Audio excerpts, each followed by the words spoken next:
they go as a united party, and also a party that speaks on behalf of the Luo community. Number 5, political mobilization, preparing for 2027. So this is a call to all of us as a Luo nation. We urge our community, therefore, to seize the moment strategically. Every eligible citizen must take full advantage of the current political climate to register as a voter in large numbers and actively participate in shaping the country's future. A well-organized, politically engaged community is critical to ensuring that we can exercise our democratic power effectively in the 2027 general elections and secure meaningful representation and influence in governance. Political empowerment begins with registration, participation, and strategic engagement, and now is the time to work.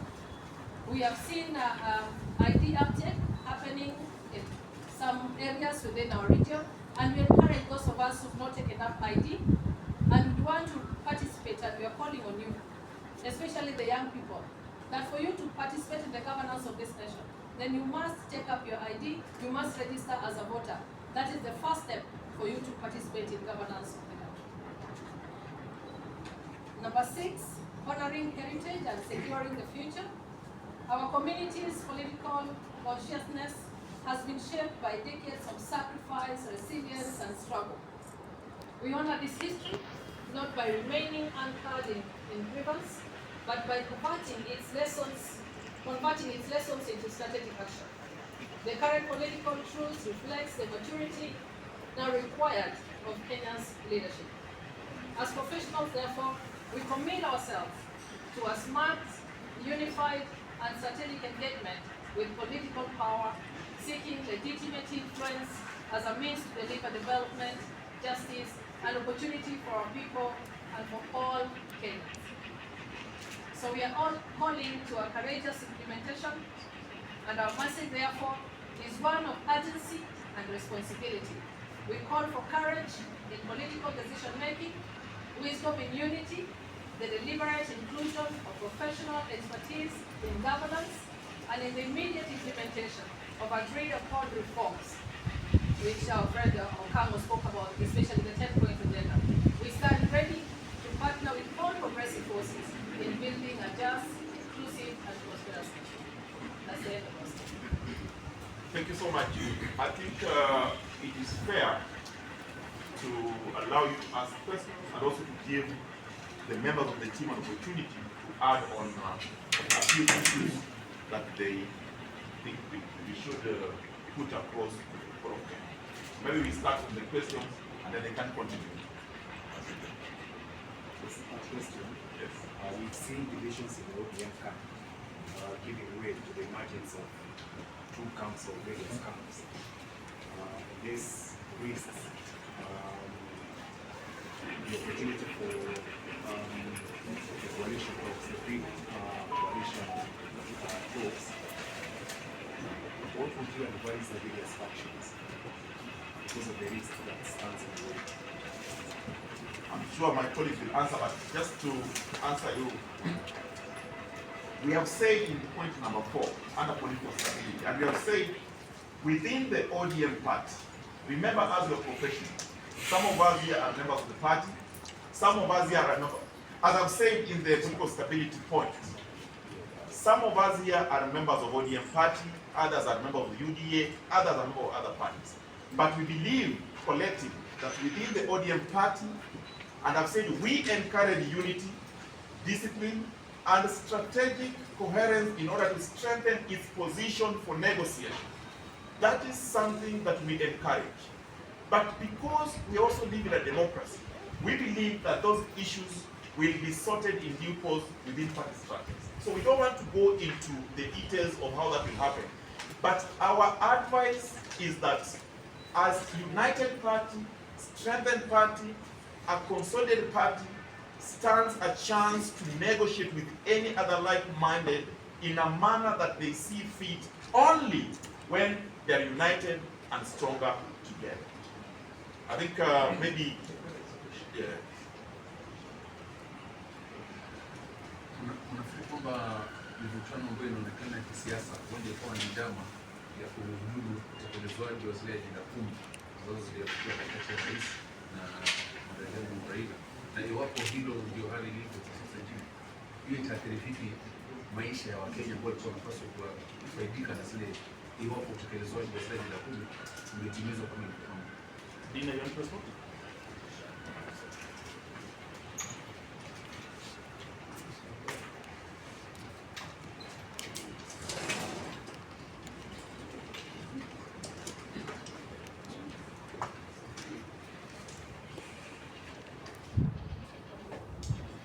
Asante. Nimebayana kwamba ni msimu wa siasa na kila mwanasiasa anataka kupitia upande wake, lakini tukumbuke kwamba wakati huu wa siasa ni vyema kila Mkenya ajue kuna zile ajenda 10 muhimu ambazo zilitiwa sahihi kati ya chama cha ODM na chama cha UDA.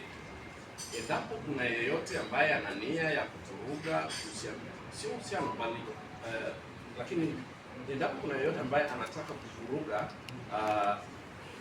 zile 10 point agenda ambazo ziliwekwa sahihi kati ya ODM na UDA, haitakuwa vyema sana kwa Wakenya kwa jumla, kwa sababu kila Mkenya anataka kuona kwamba wale ambao waliathirika wakati wa ghasia za baada za uchaguzi, wale ambao kwa bahati mbaya walikufa, wamefidiwa, kila agenda inafaa itimizwe, na yeyote ambaye ana lengo ya kuhakikisha kwamba zile agenda zijatimia, haitakuwa vyema kwa Mkenya yote. Kwa hivyo tunahimiza kila aliyetia sahihi katika makubaliano hayo ni kwamba waangazie na wazingatie umoja na uwiano ya Kenya nzima kabla ya kuweka mbele matakwa yao ya kibinafsi. Labda mwenzangu hapa pia aongezee mawili matatu kuhusiana na jambo hilo. Ndio maana tunahimiza kamati inayosimamia utekelezaji wa hiyo 10 point agenda iweze kuangalia vile ambavyo hiyo shughuli inaendelea, na iweze pia kufahamisha Wakenya mahali ambapo wamefika na hili jambo, kwa sababu ni jambo ambalo Wakenya wengi wanataka kuona na wanangoja kuona vile ambavyo itatekelezwa. Kwa hivyo sisi kama wataalamu pia tunataka kuweka uzito kwa hii mambo ya 10 point agenda, kwa sababu tukiendelea kama nchi tunatarajia uchaguzi, na mambo ambayo yatakuwa ya kipaumbele katika uchaguzi unaokuja ni mambo hayo ya 10 point agenda. Asante sana. Excellency, my question is, speaking to the unity of the Luo community, as you put it, recently we've seen Ewalo, who has been working with the government on the day recently when he decided to go back and say that he's going to forge his way and try to find his way as he goes into 2027 as a presidential candidate. Do you think there's a risk into the speaking of one voice of the community? What do you make of it? Let me attempt it.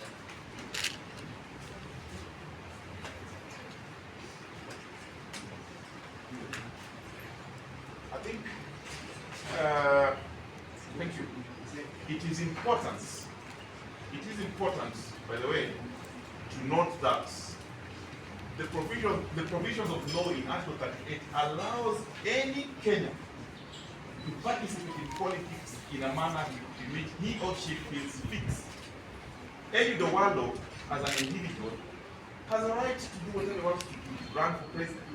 But what we are saying as professionals from the Luo community is that our unity, our strength is more better than our division.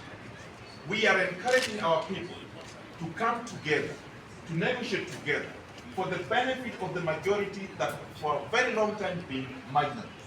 We are not here to speak for anyone. No. We are here to speak on behalf of our community.